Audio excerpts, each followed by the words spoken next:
আচ্ছা, বোর্ডের উপরে একটা অঙ্ক আছে, এই অঙ্কটা প্রায় সমস্ত পরীক্ষাতেই আসে, এই টাইপেরই আসে।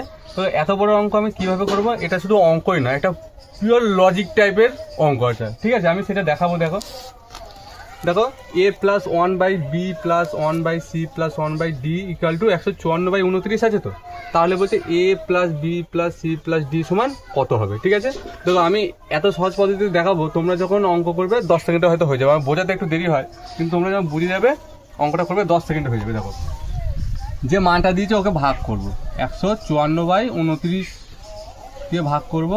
154কে যদি আমি 29 দিয়ে ভাগ করি, তাহলে প্রথমে 5 দিয়ে দাও, 5 নং 45-এর 5, তারপরে 4, 5 গুণে 10 আর 1 14। তাহলে 5 হাজার কত হলে 14 হবে, 9 হলে যেটা বেরোলো।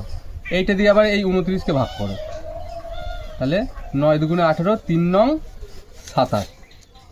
তাহলে বিয়োগ করলে কত আসছে 2। এবার 2 দিয়ে কী করবো, তার আগের সংখ্যাটা ভাগ করো, 9।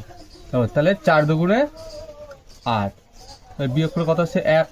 তো 1 এলে আমি কি করব, আগের সংখ্যাগুলো আমি ভাগ করছি। ঠিক আছে, তাহলে 2 1-এ 2। এবার কি করব, এই সংখ্যাগুলো দেখো, প্রথমে যে 5টা বেরোলো এটা হচ্ছে এ ধরো, দ্বিতীয়টা যে তোমার 4 বেরিয়েছে ওটা বি ধরো, আর তৃতীয়টা যে 4 বেরিয়েছে ওটা ধরো তোমার সি, আর চতুর্থটা এটা হচ্ছে ডি। তাহলে এ এর মান 5, বি এর মান 3, আর সি এর মান 4, আর ডি এর মান 2। এবার তুমি বোর্ডের দিকে খেয়াল করো, এখানে কি আছে, এ এর মান কত ধরলাম 5 যোগ, বি এর মান কত আছে 3 যোগ, সি এর মান কত আছে 4 যোগ, ডি এর মান কত আছে 2। তাহলে টোটাল যদি আমি গুণ যোগ করি তাহলে কি আসছে, 5 আর 3 8, 8 আর 2 10, 14। দেখো এই 14 অ্যান্সারটা এখানে আছে অপশনের মধ্যে।